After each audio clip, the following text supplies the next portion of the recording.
Suasana makam yang sepi pengunjung itu seakan sedang memberikan gue kesempatan untuk memperkenalkan Mbak Adele secara khusus kepada Laras.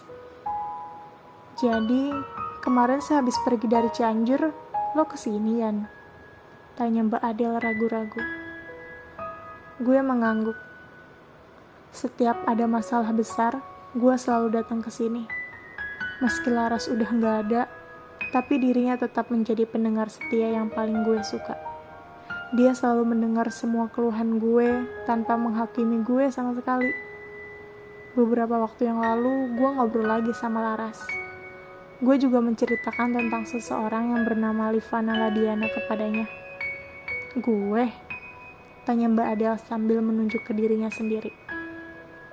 Gue mendongak, menatap langit, seperti sedang mencari keberadaan Laras di atas sana. Berharap ia sedang melihat ke bawah sambil tersenyum. Mungkin jika Laras masih ada, dia pasti bakal mengacak-ngacak rambut gue seperti yang dulu sering ia lakukan, sambil bilang, "Akhirnya kamu berhasil, Yan." Tapi, sayang gue gak sempat mendengar kata-kata itu keluar dari mulutnya.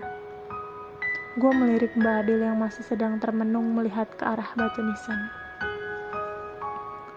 Laras adalah orang pertama yang setidaknya bisa memperkecil ketakutan gue akan tubuh wanita. Dia punya kekuatan untuk meredam kelainan gue itu, hingga gue mulai merasa mampu untuk mencintainya selayaknya orang biasa. Bersama Laras adalah satu-satunya keadaan di mana gue merasa paling begitu normal. Itu sebabnya gue berani memutuskan untuk bertunangan dengan Laras. Because I know she's the perfect one. Yan, panggilnya Mbak Adele pelan. Gue menengok ke arahnya. Kalau aku boleh tahu, Laras meninggal kenapa ya? Tanyanya. Gue tidak langsung menjawab dan justru malah berjongkok di sebelah batu nisan, membersihkan alang-alang rumput liar yang tumbuh di sekitarnya lalu mengusap batu nisan itu beberapa kali. Mbak Adele ikut berjongkok di sebelah gue. Dia mengusap punggung gue pelan. Menceritakan kisah Laras lagi, rasa-rasanya air mata gue tidak pernah bisa untuk gak turun. Gue menarik napas panjang. Ketika Laras pulang ke rumahnya, ia mendapat penolakan yang lebih parah dari keluarganya. Dia ditolak mentah-mentah. Dia juga dipukul dan dilarang keluar rumah karena dianggap sebagai aib keluarga. Saat itu Laras sangat membutuhkan kehadiran gue. Tapi bodohnya, gue gak ada di sana. Berkali-kali dia menghubungi gue, tapi karena gue masih sibuk mengurus persiapan ujian, bahkan presentasi dan semacamnya, gue sama sekali gak sempat memeriksa ponsel gue.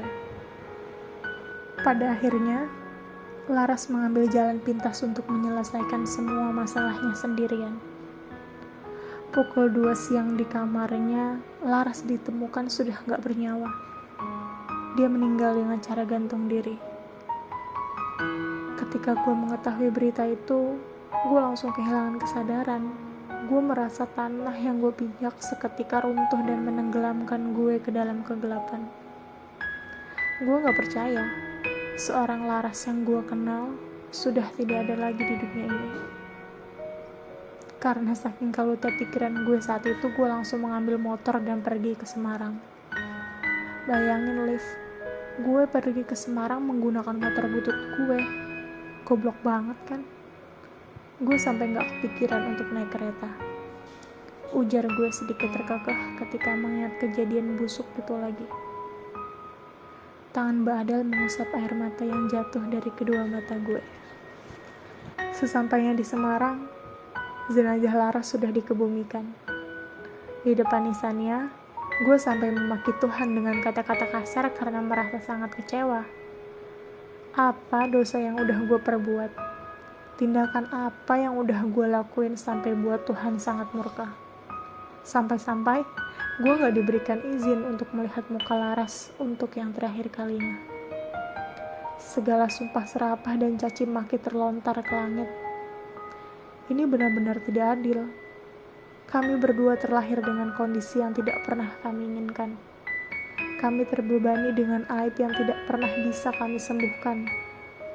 Kami dipertemukan untuk sama-sama dibawa terbang tinggi sebelum kemudian dijatuhkan menghantam bumi dengan sangat keras. Gue mulai menangis lagi, mengingat betapa tidak adilnya takdir yang Tuhan berikan kepada gue dan Laras beberapa tahun lalu itu. Jika memang Tuhan itu ada, lantas gue dan Laras ini siapa untuknya, Liv? Apakah kami berdua cuma seonggok mainan yang memang sudah ditakdirkan untuk selalu dihina oleh orang lain? Apakah kami berdua hanya sekadar manusia rendah yang diberikan sebuah takdir agar kami menyakiti diri kami sendiri? Kemana Tuhan saat gue menangis meminta jawaban? Kemana Tuhan ketika gue sendirian? Kemana Tuhan saat Laras benar-benar membutuhkan bantuannya? Isak gue. Mbak Adel memeluk kepala gue, dan gue pun menangis di dalam dekapannya. Sabar Yan, sabar. Pujuk Mbak Adel lembut. Kamu tahu apa yang paling menyakitkan, Liv? Tanya gue dengan suara parau. Laras meninggal tepat pukul 2 siang. Dan gue baru sadar kalau pada pukul 1:30 dia sempat menelpon gue tapi gak gue angkat karena saat itu gue lagi ujian. Kalau saja saat itu gue angkat teleponnya, mendengarkan tangisannya, membantunya menyadari bahwa ia tidak perlu menghadapi semuanya sendirian lagi, mungkin dia masih hidup sampai sekarang.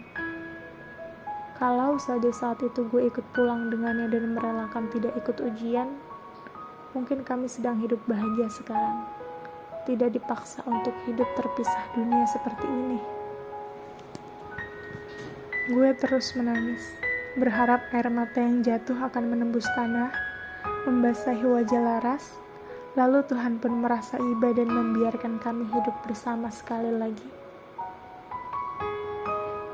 Andai saja saat itu gue meluangkan waktu untuknya, 1 atau 2 menit saja, di saat dia sangat membutuhkan kehadiran gue, mungkin makam ini gak akan pernah ada sama sekali. Gue hampir menikah sama dia, Liv. Hampir. Hardik gue entah untuk siapa. Selepas kepergian Laras, gue benar-benar gak punya kemampuan untuk melanjutkan hidup. Karena, apa gunanya gue hidup? Tujuan apa yang harus gue tuju sekarang? Jika satu-satunya tujuan gue untuk tetap ikhlas menjalani hidup gue yang hina ini, sekarang sudah tidak ada lagi di dunia. Mending gue mati aja.